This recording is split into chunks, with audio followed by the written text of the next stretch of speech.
rising giant. Look at him. Okay?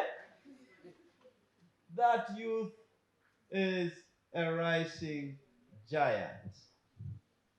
A youthful giant rising at dawn. I don't know why. Radiating confidence and what? Wonder. That is how our young people are. They are always very confident, but they have a lot of things in their mind. Okay?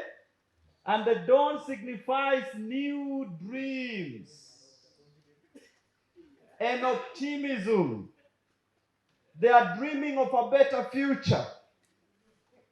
Even though we think now we are okay, the young people think there is something which is okay more than what we say it's okay.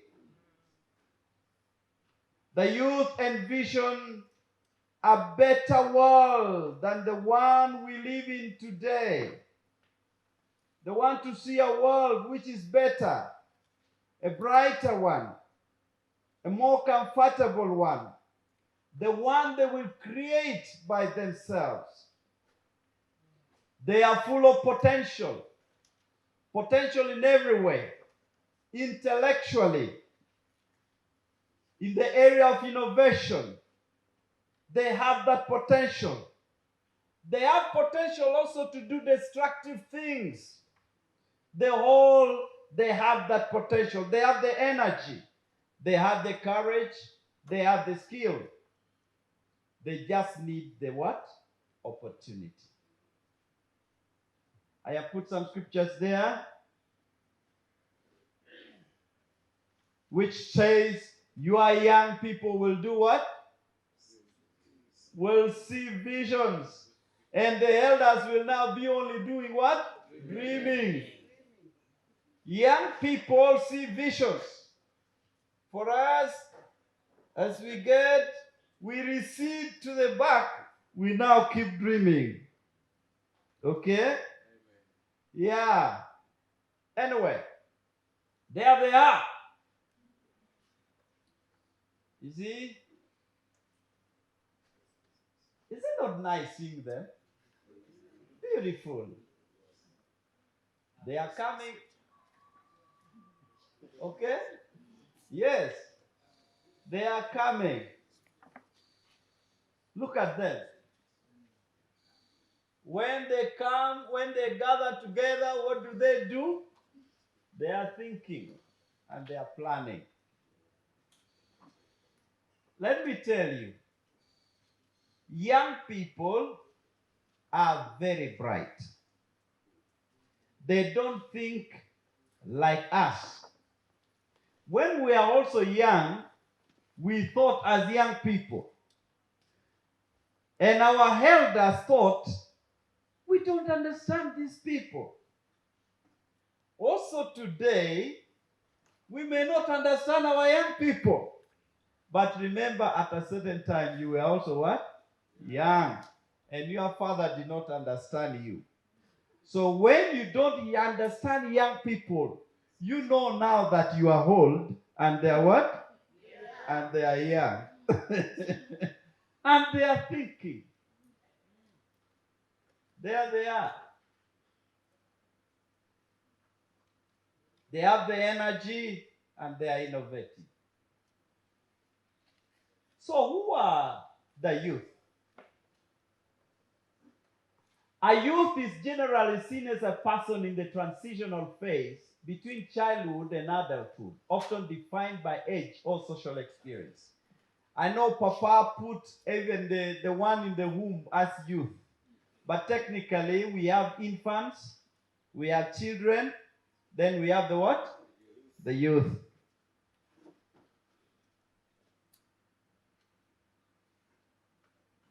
So these are people who are at a transitional phase. They are not children, they are not adults. Okay? And their age defines them, their social experience also defines them. The United Nations officially defines youth as individuals aged between what? 15 to 24 years. Although cultural and social context may widen or narrow this stage. Israel Israelites start from 12. They think that's maturity age.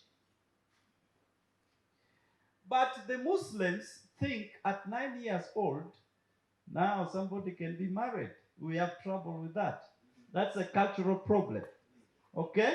And it's a cultural context. So the cultural and social context may widen or narrow this range. Uganda, we start youth, maybe we start from that age as well, but we might have a wider, not 24 years. So Uganda defines youth as people aged 18 to 30 years. But I think we can start from 14 as well. According to the National Youth Act and the Constitution, that is what they give. But the revised National Youth Policy uses a different age, which ranges from 15 to 30, which I seem to be very comfortable with it. Although sometimes they widen the age to about 35 years. When you are above that, you are no longer a youth. Nevertheless, I want to surprise you. When you read the book of 1 Samuel chapter 17, 33, Luke 2, 40, you find that the adolescent starts from 12 to 30. But the book of Numbers 4, 3 stretches the age up to almost 50. Okay? Yeah. All right. So, I just give you some statistics. The youth population by continent, approximately 14 years to 35. This statistics is from 2024, which is last year, up to 2025. So look at the youth demographics worldwide. I want to show you. In my studies on Pentecostalism, the Pentecostals form about 600 to 650 million. All worldwide. So that means, if I would say, the total number of young people in Africa is the total population for all Pentecostals worldwide. That's not a small thing. Okay? Then in Asia, it is approximately 1.3 to 1.4 billion. Now, why? Because the biggest and largest population of the world is in Asia. Isn't it? So that means they also consume the biggest number of youth, you know. Then in Europe, it's approximately 200 to 250 million. North America is about approximately 150 to 170 million. So that shows you how in North America there is some trouble, even in Europe. Then in Latin and Caribbean, we have about 180 million to 200 million. To the Oceania. Oceania, this includes some of these islands, like Australia, like whichever, those ones. Oceania, I think it comes from ocean, something like that. Okay? So that's the population. Key insights from that statistics. Africa dominates youth demographics, like I told you. More than 40% of its population is under 15 and extending to 35 years. So youth remains the majority in Africa.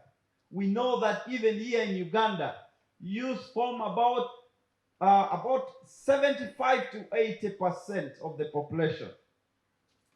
Asia has the largest absolute youth numbers due to its massive population base.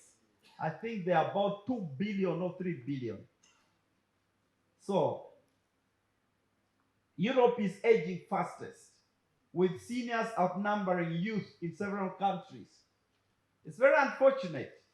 Certain principles, certain policies that Europe made has affected them. I think it's not only Europe, even China is affected. Because at a certain time, they said that a couple should have only one child. Now that policy influenced how our parents decided to produce. So when a woman is pregnant, they go for scanning. If they say this is a baby girl or a baby boy, they ask, do we want a baby boy? If they say Yes, and if the fetus is a baby girl, they abort. Why? Because their policy only accepted only one what? But now the population has aged badly. They don't have workforce. Now they are trying to beg the young population to produce. And the young population also does not want to produce. Now they are giving incentives. They pay you some money to give birth. We shall go to China. You go to China. So the more children now you get, the more money you what? You receive. My pastor says now he wants to go to China. But they will look at your nose and your eyes and see whether it looks like them. There is still discrimination, brother. Don't forget. Latin America and North America show balance, but shrinking youth shares as fertility declines. Yeah, you see, you go to Italy, you get very many old people. We went to Germany, we got an old woman was the one running a whole hotel. I sympathize. Oceania is a small in scale but follows similar demographic patterns to developed regions. That means that population is also aging. So, you look at the pie chart. This one I've already described. Maybe it's not very clear. I want to rush quickly. Why do youth matter? Youth are considered the backbone of societies, shaping future economies, politics, and culture. Even now in Uganda, we are seeing how youth is shaping Ugandan politics. Is that not true? In Kenya and Uganda, in Tanzania, everywhere. It's the youth shaping the future of the economies. They are affected because they are still energetic and they work. Now, that should also apply to the church. Their participation in education, in employment, and civic life is essential for sustainable development. By the way, these days, you can get a professor who is less than 30 years. Is that not true? Yes. With a PhD, some of them with 2 PhDs. And also within our fold, there is this doctor in Kumi University, the son of one of our bishops. I don't know how old he is, but he's really young. Now he has a PhD. The UN stresses that the imagination and ideals of young people are crucial. The way they imagine, they dream, the ideals that they long for, UN says it is crucial for progress. If it is crucial for UN, it is also crucial for PAG. We must begin to see what are those dreams of our young people. What are their imaginations? Can they write them down? Can they challenge the church so that they can push us towards that which they are dreaming, which they are imagining?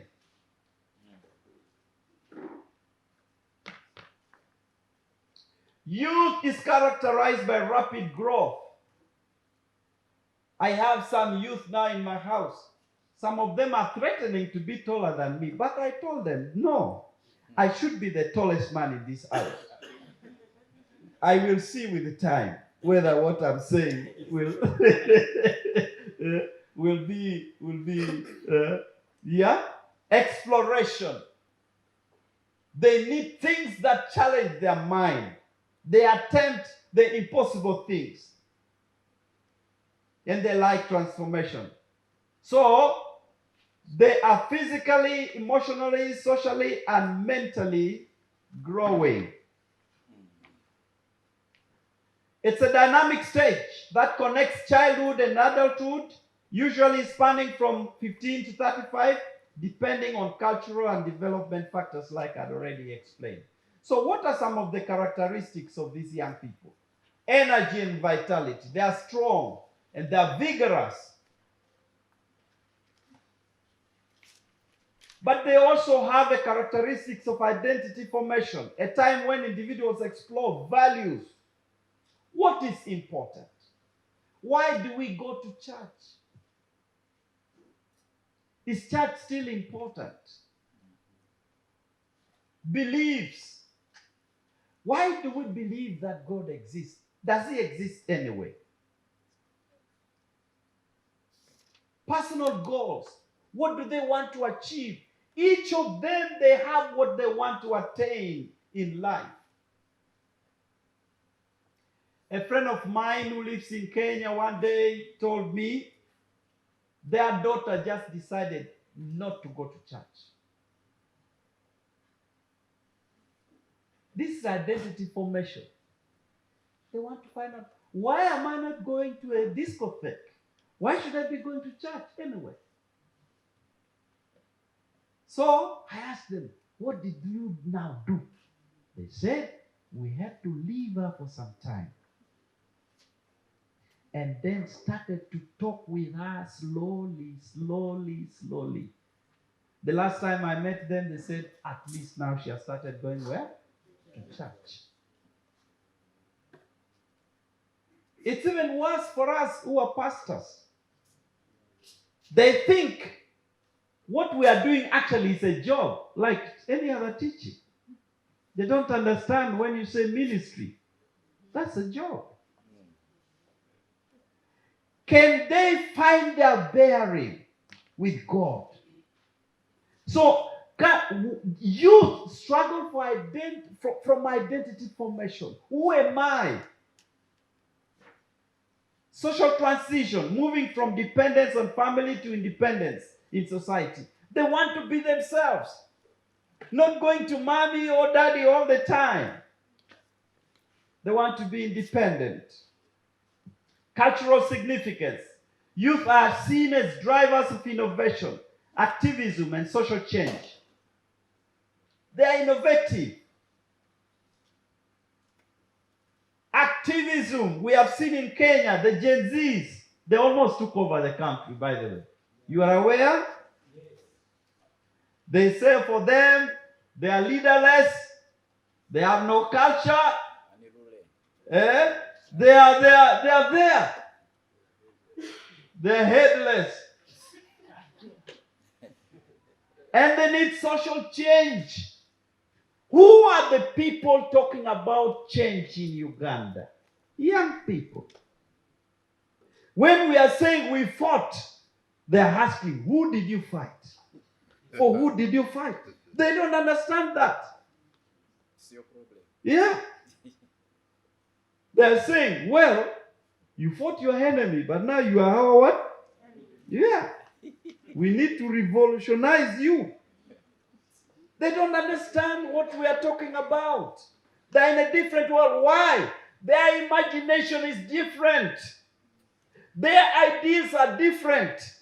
You cannot give them the ideal of 1970 and the ideal of 1980. They were not there.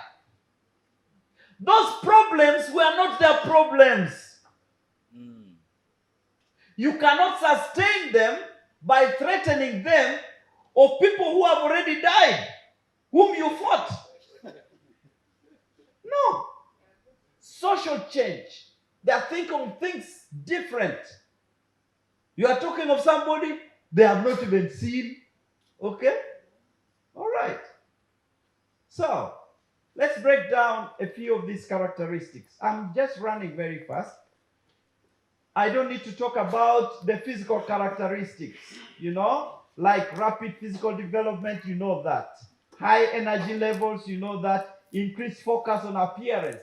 Now they are aware of how they look like. Okay? Now if they're ladies, now they want to what? To do their hair, isn't it? They want to do their lipsticks a bit. They need to have some sprays. Now they get aware. If they are young boys, for them they want shabby hair. One day I asked my son, are there no combs in this house? How much does it cost to buy one? At least I can afford a comb. Say, but I like it this way. Yeah? They are different, Okay, emotional and psychological traits. You have identity formation, which I talked about. Youth are often in search of who they are.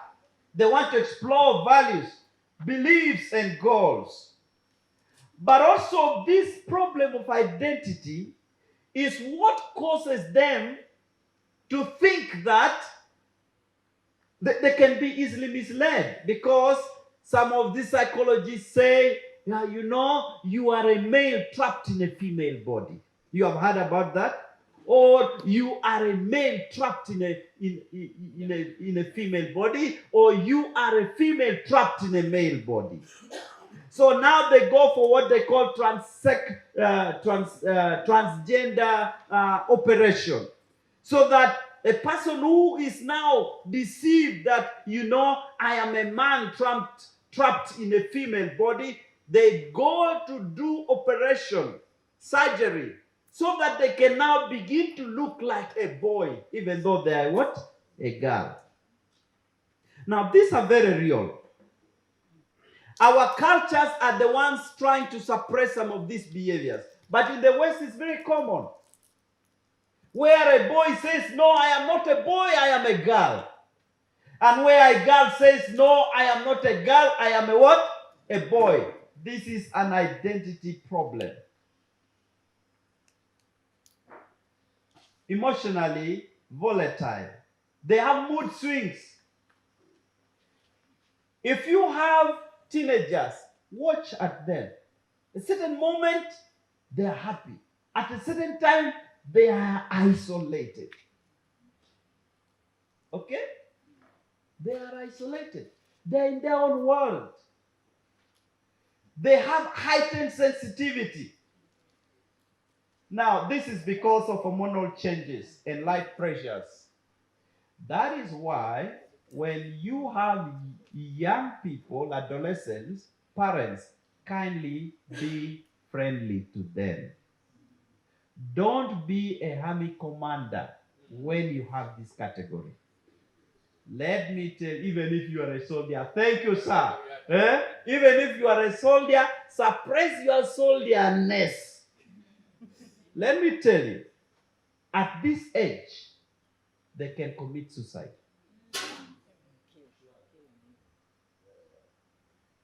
Or finish you. Or even finish you. Yeah. As much as it's possible, you need to know how to speak to them. You need to understand them, even if you are not a psychologist.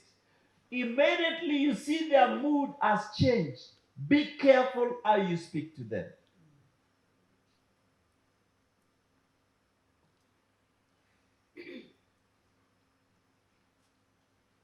Desire for independence.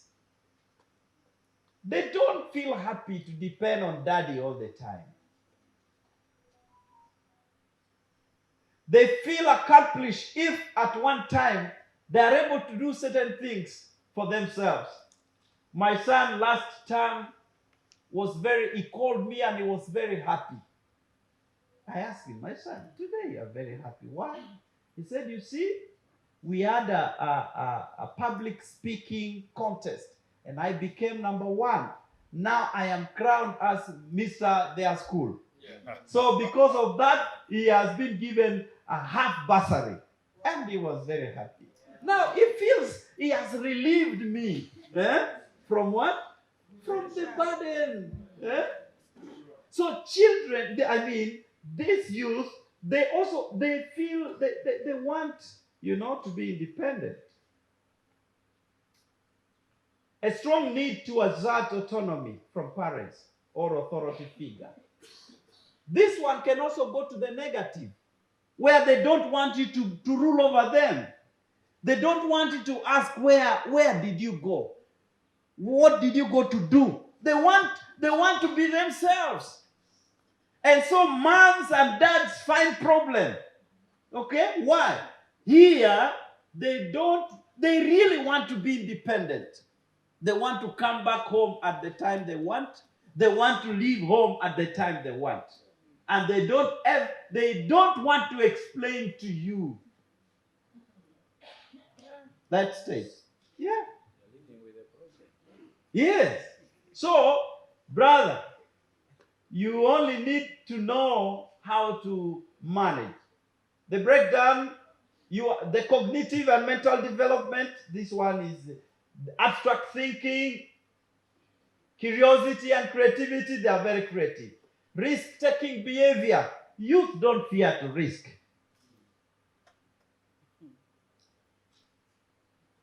They don't fear to risk.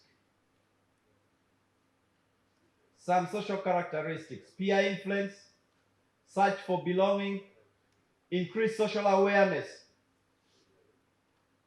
Many of them engage with societal issues, activism, and civic responsibilities. Okay? Spiritual and moral growth, exploration of values. You see here, if you handle young people very well, they are very good preachers. They can dare to go to places which now as an old man you don't want to go. They can stay in the mission field. They can sleep anywhere. So if we can take advantage of them, their cognitive and mental development, their social characteristics, and spiritual and moral growth, really, it will be very, very good. Moral reason. They begin to form their own ethical frameworks and sense of justice. All right. Their strength and potential, adaptability and resilience, which I've already alluded to, passion and idealism. They are passionate. They have certain ideals. Now let me talk about this. Passion. If a young person has liked something, they give all their best to it. That's why they are so good in volunteerism. Now, the problem and the danger here is also that wrong groups take advantage of them. For instance, the terrorists. If you are keen, there was something that happened in Spain. A certain young man went rampage, knifing everybody. Allah Akbar, Allah Akbar, until the police had to take control. He has passion. Why? Because some Muslim cleric put in them that when you do that, you are fighting for who? For Allah. And so they go to it with passion, with energy, and they don't care. They take the risk. Because after all, they have told them, if you die, you have lost nothing. Even if you are not married, Allah will give you 400 uris. Uris are those beautiful young girls with piercing breasts. That is what the definition of uris is. So now a young man looks at that opportunity and says, after all, there is no dowry to pay. If I die from here, Allah is going to give me many of them. Unfortunately, there is no promise like that for girls. No wonder they are not suicide bombers. So, technical fluency. Especially in today's world, youth are typically adept with digital tools. Is that not true? Their children are born, even without going to school, they know how to maneuver your phone better than you. Very true. I have 2 grandchildren. One is still in nursery, middle class, and another one is in P1. But those kids, they are for my phone, it's just like, yeah, of course, they take control. Yeah, fully. All right? Activism and participation in politics and social change. This one we know. For instance, the political demonstrations in Kenya and Tanzania, it was by the Gen Zs. Is it? Now there is a president This one called Traore is a president of Burkina Faso, isn't it? That guy has he made 35 now? No. He's about to make 35. 34. But the changes that man has made in that country, it is bringing shame to the presidents that have been for how many years? A young man. He has done so many impossible things. They have tried to assassinate him, but he's also a soldier. If you try to assassinate him and you don't succeed, he will succeed. Yeah. And he says, Africa, and by the way, let me not go there. Yes, thank you. There is this man who grew up in Soroti called Mamdani. How many of you remember? Mamdani, his father was a professor in Makerere University. Okay? But he was born in Soroti. Soroti, you people, you have your brother now who is a mayor in New York City. Clap for yourselves. Clap for yourselves. You people from Soroti. Okay? But when you hear that young man talk, he's full of passion. He's full of vision. He's full of ideal world that he wants for the young people. You see? Trump was not amused though. But they had a very good cordial visit in the Oval House. Trump said it was a nice visit. Young people. Sometimes we ignore them. You see, they sit as if they don't know. They know a lot. They know better than us. They have a future which they are striving towards. And we also have in Uganda, we have the Loop. How many of them have been arrested? Very many. How many of them have been imprisoned? Very many. Some of them were killed from Uganda. You remember? These are young people. Their vision, their dream for a better society is there. We cannot force them in a society which they say is not the right one. They are dreaming for something better.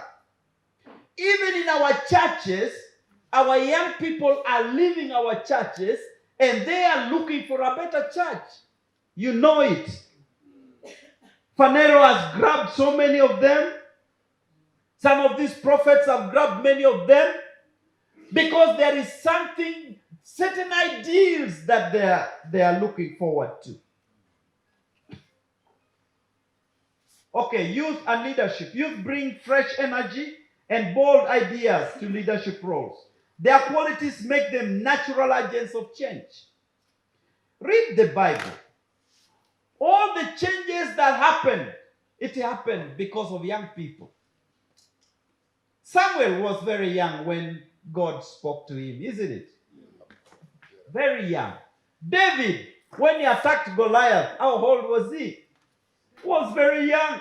Saul was quaking in fear.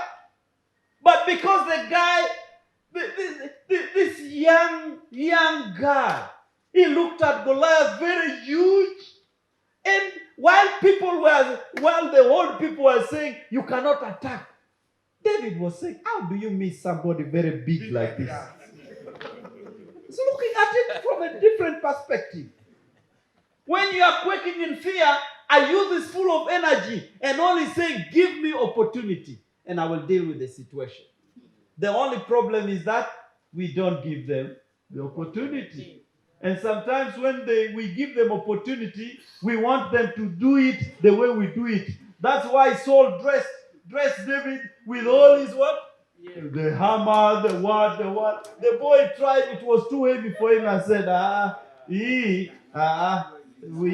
can't do it this way. Let me go my way. And he won. True. Thank you for adding that. They are visionary. You know, sometimes we think that we actually think better than our young people. We don't. They are brighter than us. One day I checked my son. I said, suppose I gave you a lot of money. What would you want to do for your business? I was surprised. I thought I was the wisest man in the family. You see? The risk tolerance, their willingness to take risks can lead to innovative solutions. Youth and leadership, authenticity and relatability. Young leaders often connect deeply with peers, making them effective mobilizers. Mamdani now is in touch with Bobby Wine. You know about it? They had discussions. But the guy is in New York and this one is here. But they are now what? They are now relating.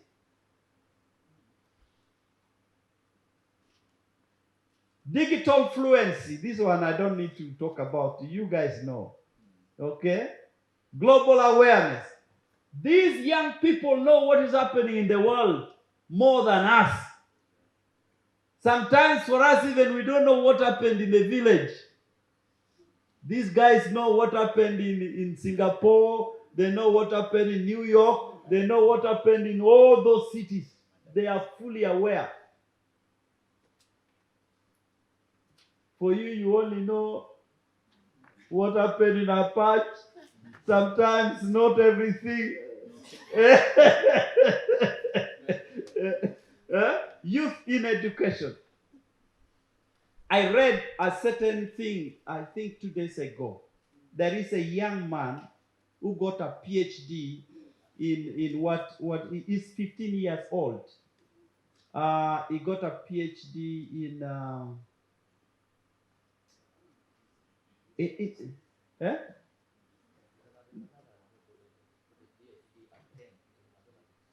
yeah, that one got a PhD at age 10 in mathematics. This one was in, I forgot the display. These young people are very bright. Very bright. Curiosity-driven learning. Okay? Peer collaboration. Desire for relevance. I don't want to explain because it will take me long. And need for autonomy, which I've already said. Empowering youth to make choices in their learning fosters deeper engagement. Now, in the church, you need to know that faculty of young people. Their brains are flexible. Let's give them opportunity to think for the church, to think for the future.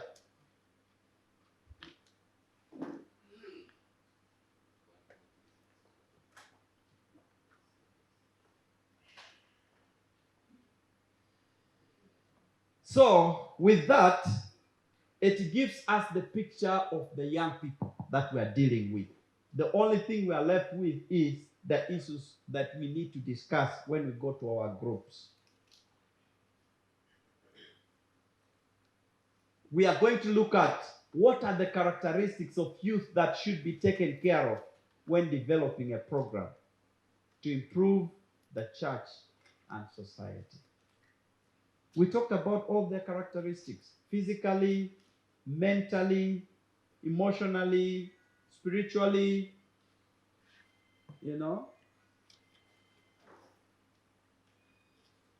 Reflect on our youth programs and analyze whether it caters for the youth characteristics which have been discussed.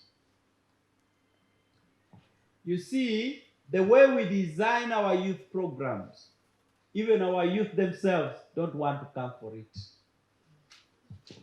In our time, we thought the best way to keep youth is to give them a dungu, okenu, and this flute to blow. And even now, as we design the youth program, we think we should put those things. Did they tell you they want those things? It's important for us to involve them in designing a what? Their own program. Let them sit, let them design, then you look at it. You see? Because their interest is far different with us. And unfortunately, sometimes we still put people 50 years as youth leaders, or even 70. Brother, the youth will never click with that age. Go back and change your youth leader and change to fit the age group. You know, sometimes we fear to let youth lead.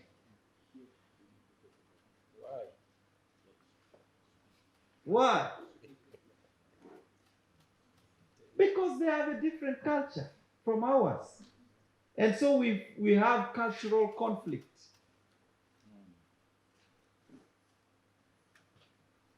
So I want us to see how can those characteristics of youth be utilized for the growth and development of the church and also our society. I have to be honest here. We have lost several of our young people to other ministries. Is that not true? It's true. Why? We have kept on our traditional way of doing youth ministry. We can't progress that way. Yet, these our young people, if we gave them opportunity, they would come up with programs that suits them.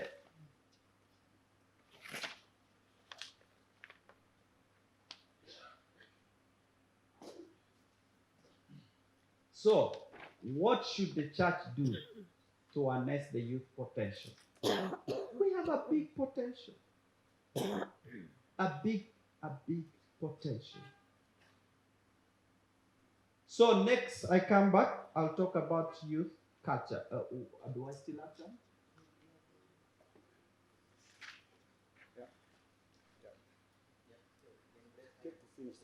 I finish this? Okay, let me finish this. Youth culture. Now, I'm beginning from the global youth culture, and I say global youth culture refers to the shared values, shared behaviors, shared interests, and expressions of young people across different countries, shaped by globalization, technology, and media. That has brought young people together. The way a young person in Kampala thinks is almost the same the way a Kenyan youth is thinking, a Tanzanian youth, a youth in New York, a youth in Toronto, a youth in Singapore. What brings them together is, globalization is a big terminology. But it's something that brings the globe and making it one. Now we talk about the global village, means like what happens in your village. People now know what is happening in New York. You see, it's very easy. When Trump is annoyed and he bangs the table, everybody in Uganda gets to know, yesterday Trump was very annoyed. Is that not the village? Yeah. That's a village. It's our neighbor. Is our neighbor. Technology brings the young people together. Media, the WhatsApp, the Instagram, and others that I do not know for sure. TikTok. Okay? Yeah. It transcends national boundaries and creates a sense of identity and connection among youth. That's what we talk about, global youth culture. It's beyond national boundaries. When there was confusion in Tanzania, the youth in Kenya said, we are coming to help you. For them, they are not seeing the boundaries. They are seeing these are young people being mistreated.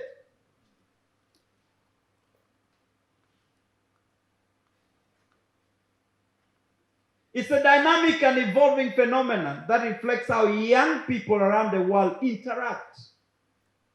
These days, you don't need to get surprised when your daughter is getting married to a Chinese man. You ask yourself, where did they meet from? Brother, don't ask that question. They meet in the clouds. Yeah. One day you just see a Chinese man pulling into your home, and saying, I've come to marry your daughter. And when you ask your daughter, do you know this person? And the daughter will say, yes. Where did you know him from? It's true.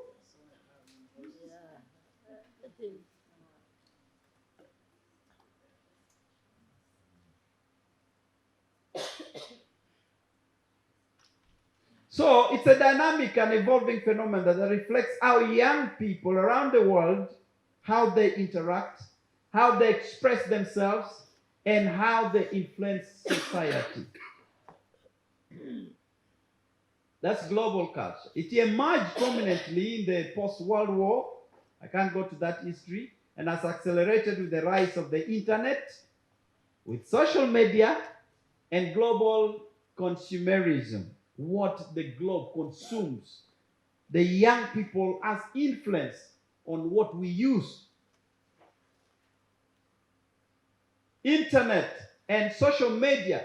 That is why in Africa, during elections, internet is removed. Social media is suppressed. In Uganda up to now, Facebook is not working. Why? That is the biggest strength of the young people. They can mobilize, you do not know how. They can mobilize tens of thousands of young people in 1 minute, and they're there. In Kenya, during the Mandamano, how do they call it? Mandamano. They even paid for their coffins. They paid for their funeral services. I said, when I die, this money is there. Have you ever heard of something like that? Yes.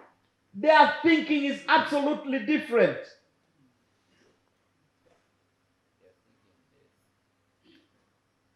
And if you heard Mamdani talking when he won, did you listen to his speech?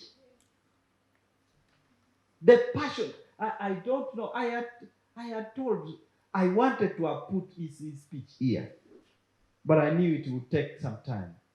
And that could help us to see how the young people think. Interconnectedness. They are highly connected. Youth across continents share similar interests in music, in fashion, in gaming. Man U, Arsenal, that's already a tribe. Okay? Chelsea, that's another tribe. They are races of their own. A person who realizes that the other person also is a Man U, they become related. Is that not true? And they hate Arsenal.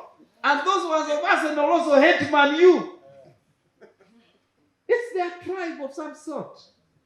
And they have a certain kind of interconnectedness. And social media. And they create a sense of belonging. You know?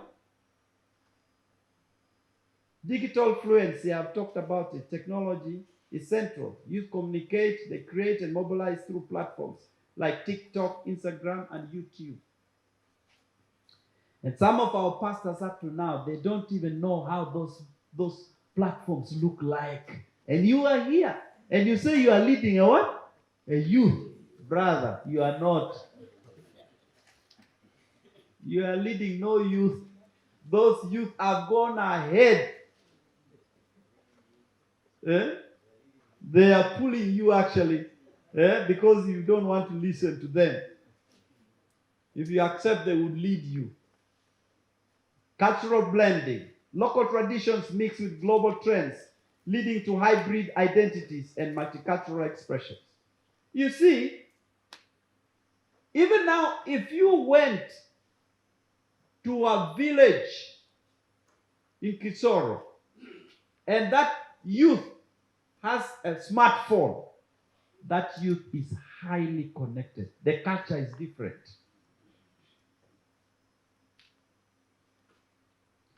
The kind of songs they like, the kind of dressing they like. I have had trouble with my son. When you send him to buy clothes, he comes back with very funny looking clothes. And you ask yourself, so this one, how much was it? You get amazed how much the guy used for buying this clothes. But when, to me, what I call a cloth, I would not call that one really something that should take all that money. But the guy is very comfortable with it. Why? That is how he sees all the youth how they dress now. Damage.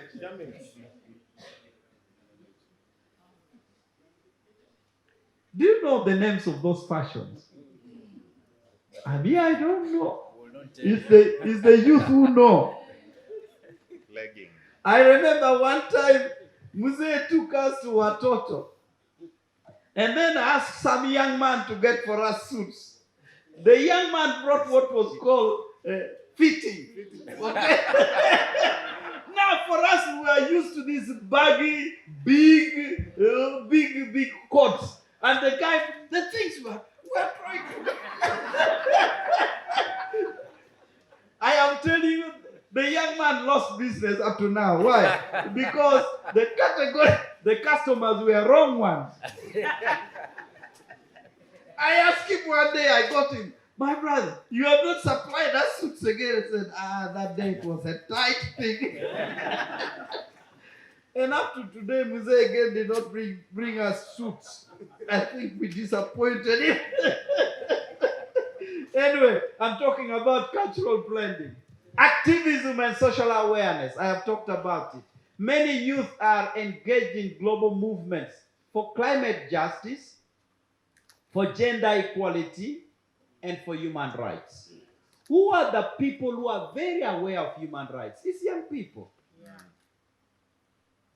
For us, the oldies, we fear because the area of human rights is very sharp. You cannot rise up and speak very boldly like them. Gender equality. Although sometimes it is so overstretched. And climate justice. Let me talk about climate issue here. As a church, for sure, we need to intervene in the issues of the climate. If we could even say in all our churches, we plant 50 trees. And we have over 500 churches. 50 trees times 500, that's about how many trees? Many. I need a young person who can calculate. This my age mate. This my age mate. They say there are many. Me, I know there are many. Very good. How much? 2 billion. 2,500,000 trees. If as PAG we planted 2,500,000 trees, we will have impacted this environment, this climate of Uganda. It's young people who do that. Creative expressions in art, in dance, in memes, in street fashion. These are powerful tools for self-expression. You see, the way our young people do music is different with the way we do it. We did it sometimes back. There's something they call rapping. Do they still rap or they now do memes? Do they still rap? Yes. They still rap. Yeah. When you hear them rap, you think they are talking. They are actually singing. So for me, I get lost. This one. Anyway. Consumer influence. Youth drive global markets with their preferences. They shape trends in entertainment. They shape trends in fashion and they shape trends in technology. Those are key characteristics of global youth culture: interconnectedness, digital fluency, cultural blending, creative expression, consumer influence. When you listen to the songs that our children listen to, you may not understand, but they pick it word by word.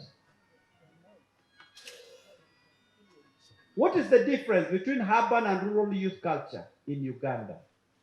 Urban youth culture in Uganda, access to education and technology. The youth in towns, in urban areas, are highly educated. Lifestyle and entertainment. Influenced by global pop culture, urban youth often engage with music, fashion, social media trends, and they frequent malls, cinemas, and cafes, isn't it? They love what they call going out or outing. Thank you, sir. They want to go and eat those chips and chicken, or chips and something. Those junk foods, hamburger, great food. Okay, pizzas, which for us sometimes we have not even tasted ever since we were born. That is what these young people go for, especially in the urban area. While in the rural area, they look for roasted cassava and potatoes. Employment aspirations. Many urban youth aspire to white-collar jobs. They don't want to go to the garden. That's what Zay was talking about. Those days when we say youth work hard, it meant go to the garden and dig from 6 a.m. up to 2 p.m. That is what was called working hard. Now, working hard for this youth, that is not what it means. It means, entrepreneurship. Let's teach our young people entrepreneurship. Creative industries like media and fashion. You know those TikToks? When they create those content, they are paid. Did you know that? If they have a big following, they have a lot of money. Social values. Urban youth are more likely to adopt liberal views or gender roles, relationships, and career choices. The challenges with urban youth. High youth unemployment. There is a lot of unemployment. Peer pressure. Do you know something called shisha? You get they sit together around that pot like a journal, and you only see what? Smoke. And so now they begin to feel high. They now feel what? High. That is also dangerous. Substance abuse, identity struggles. Identity struggles.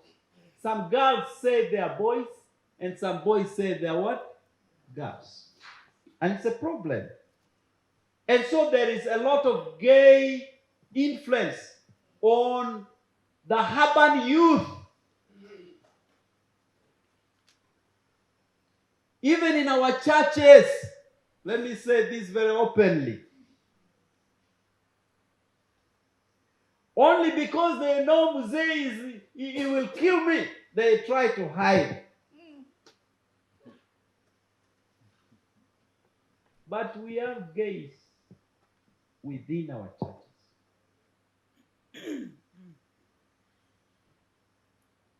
What about the rural youth culture in Uganda? They have limited access to services. Rural youth often face challenges accessing quality education, quality health care, and digital infrastructure. They still struggle with these button phones. In Lango they call it aburen. They still have that aburen thing. But here in the town, in the urban areas, they have smartphones. They have tablets. You see? Traditional norms, cultural practices, and community expectations play a stronger role. Youth are more likely to follow traditional gender roles and family structures. So when you go to the village, our girls are still disciplined. They don't put on trousers.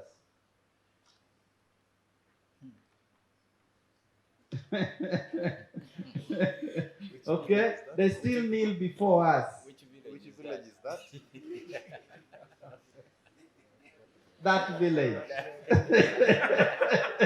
Economic activities. Many are engaged in agriculture. Okay?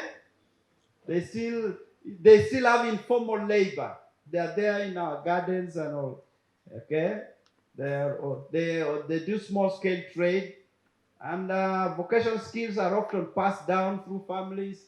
Maybe your father is a carpenter. Okay? You also learn that trade. Maybe your father is a builder, also learns that trade. Social life, community gatherings, religious events, and local sports are central to social interaction. I always enjoy to watch the Sudanese wrestling. How many of you have seen the Sudanese wrestling? I see my brother is also there. So those are, in the rural areas, you get this kind of games. All right? What about the challenges? The challenges of the rural youth is early marriage, limited career guidance, and fewer role models, which hinder personal development. You see, in PAG, we had developed a very bad culture where we thought youth should just grow to get married. No, Shaden. That one is a only I want a few people only to understand.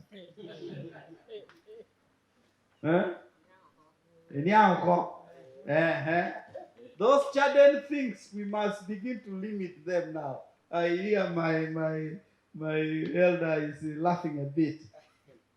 Let's see how to raise our young people. Send them to school. They should not just only grow to get married. No. They should grow to be personally developed, and so that when they get married, they're able to handle their families properly. No, you see, there's a lot of problems now with young couples. They can spend a lot of money for wedding. Then in 2 weeks, they have divorced. Have you ever heard of that? It's common. It's common. Key differences at a glance. Okay? Unfortunately, Richard, I wish you were again here to help me. Okay? How do I do it? Okay?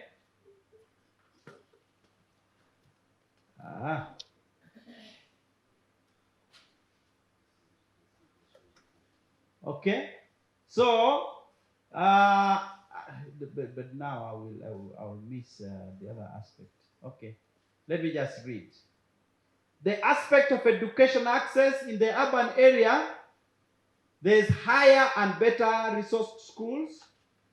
In rural areas, there is lower, often underfunded schools. In the rural areas, the schools are not so good. That's why rich people from your town, they send their children to where? To Kampala or the nearest town. Okay? If you are in Kitgum, you send your children to Gulu because Gulu seems to be better. If you are in Gulu, you send to Kampala because that one seems to be better. Okay? If you are in Moyo, you send to Arua because we think in those towns at least there are better schools. Technology use. In urban area, there is very high use of technology, like smartphones, like internet. But in the rural area, it is limited with low connectivity. Cultural influence. The urban youth are globalized. They are almost influenced by modern trends. They know the changes that are happening very well in the world. While in the rural, they are traditional. They are community-based. Although I also want to say something here. If you are keen, you realize that even now in our rural areas, some of these young people who have gone to school, they have smartphones, isn't it? They have smartphones. That means to some extent, they are not absolutely rural. No. They are not absolutely rural. It's only that they are localized in the rural, but their understanding, their exposure, and their culture is global. The employment goals. For urban youth, they want formal jobs, and they are entrepreneurs. That means they long maybe to be a doctor, they want to be a lawyer, an engineer, they want to own an office, or they want to set up a very great enterprise. While for rural youth, their employment is in agriculture and informal sector. Social norms. Urban youth are very liberal and individualistic. They are so much influenced by the West. But the rural youth are conservative. They still keep our culture. Some of our churches, we say women must tie their hair, they should not plait, okay? They must have the longest skirt in the village, they should not touch a trouser. So they keep those laws.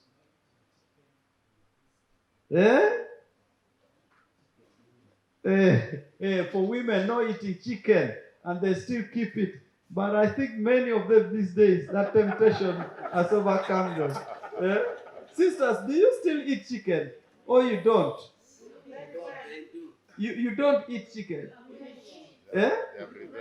You crush it. You see, these ones now are not conservative. They have broken the norms.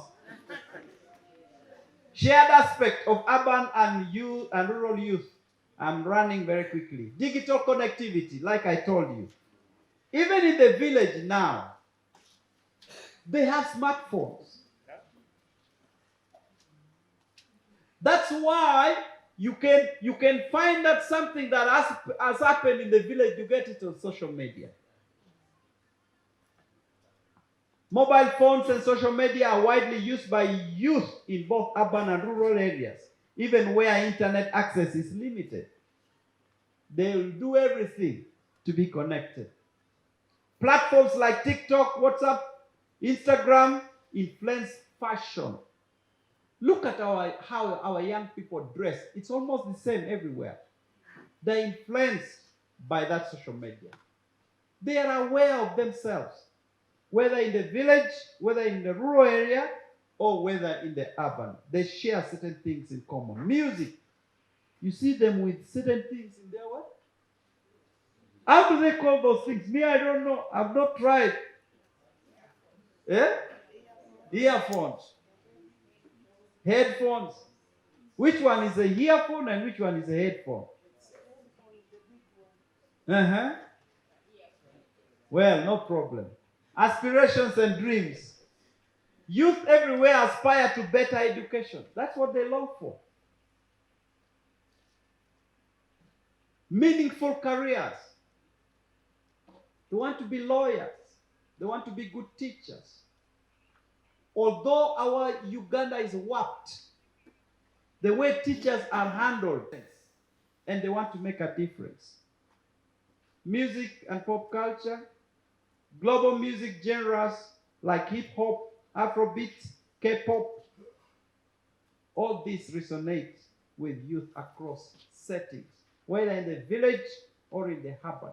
They love music. Now, let me tell you, in a church where music is upbeat, you see many youth. Is that not true? Go to Watoto. Those people sing songs and they know how to manage their music, their instruments, and it is up to date. Young people want that. Why is Phaneroo taking our young people? They have a niche in music. In setting the environment, they make it very attractive. Then they come to your church very shabby, was not. We went to one of our churches recently. Papa at least was there. Papa started to complain immediately because there was no sign of pastoral work. The bush goes up to the door. You think young people will come there? For you remain there as an old man, and when you die, the church will be closed. Local adaptations of global trends are common. Blending traditional and modern influence. Yes, they are here in Africa, but they live like they are in Europe. The way they think, the way they talk, even their English is different with yours. Is that not true? Yes. Even when they speak your own local language, they twist their tongue in a certain way. They speak it like... So that you don't understand. So maybe, so you struggle to understand. Okay?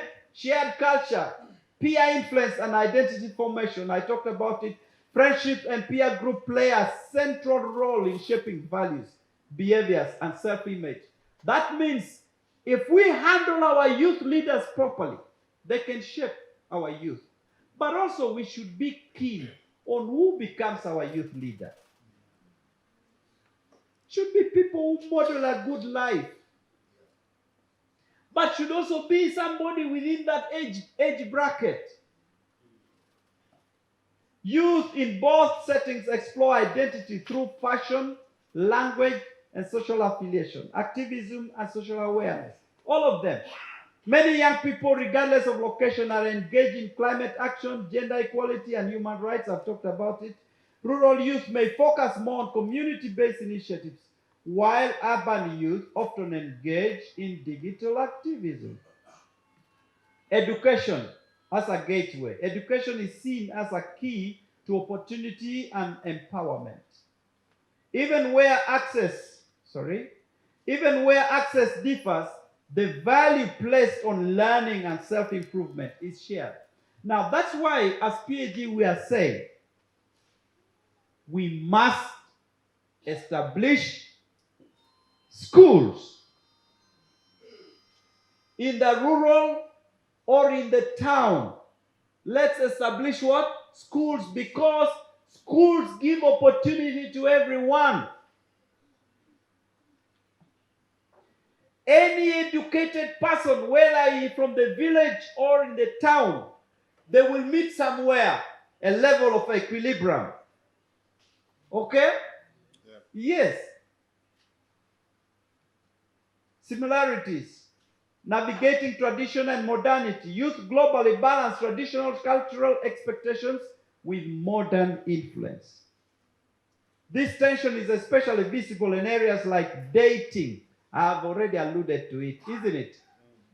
Those days for us, they used to say, if you are Karamojong, only marry a Karamojong girl.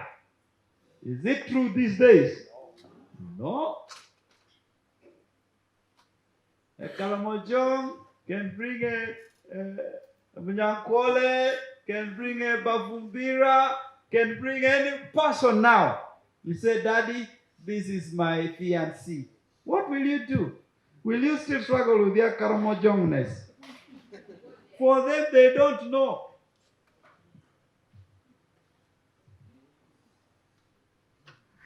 So this tension is especially visible in other career choices and gender roles. Okay? So what is the impact of the youth culture, of global youth culture? Social change. Youth culture fuels activism and challenges social norms. They don't keep things the same. While you say no change, they are saying why not?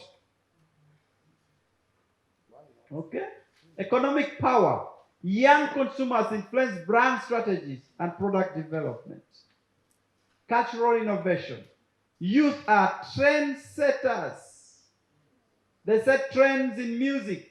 They set trends in design. Go to our churches today. The songs they sing, do they get it from Nigeria? Do they get it from where? There is one they call Onaga, not this one. And when they sing, they are crazy. But I don't understand. What is this Onaga thing?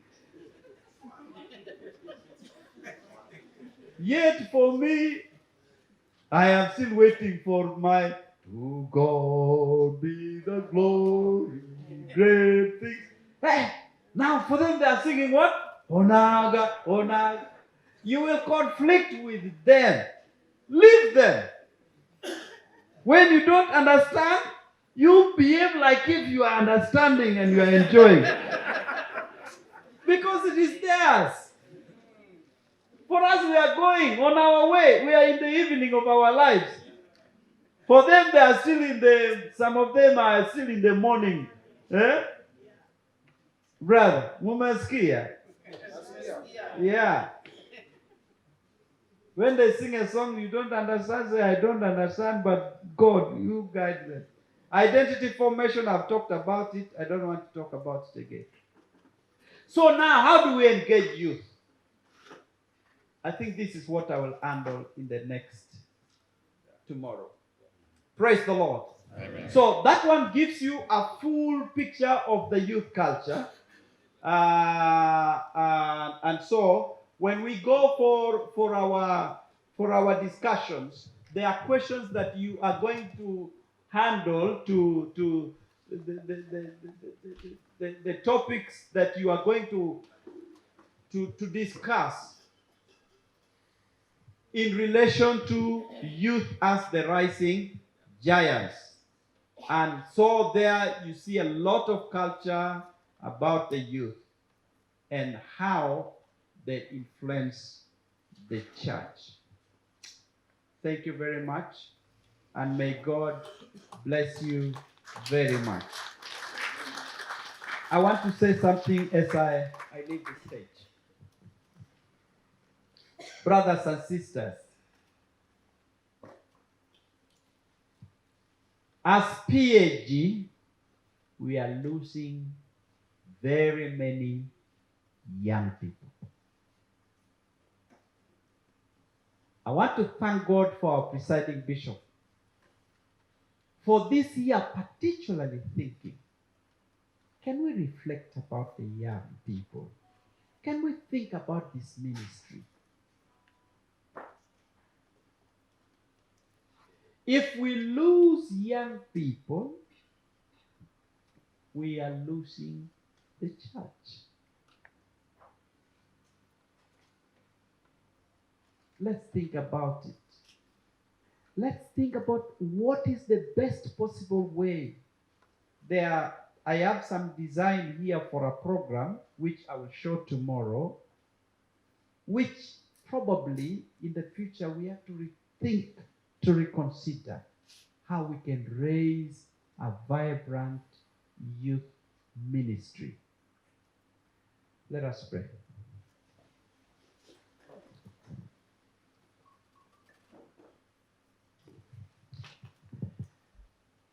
Father, we gather as a fellowship today, and we are talking about the young people. We are talking about the youth, who in them is a potential to transform the church and the society. But Lord, sometimes we don't understand, or we don't have the insight and the wisdom how to manage them. We seek your wisdom. We seek your guidance, O Lord our God, so that we will be able to handle this category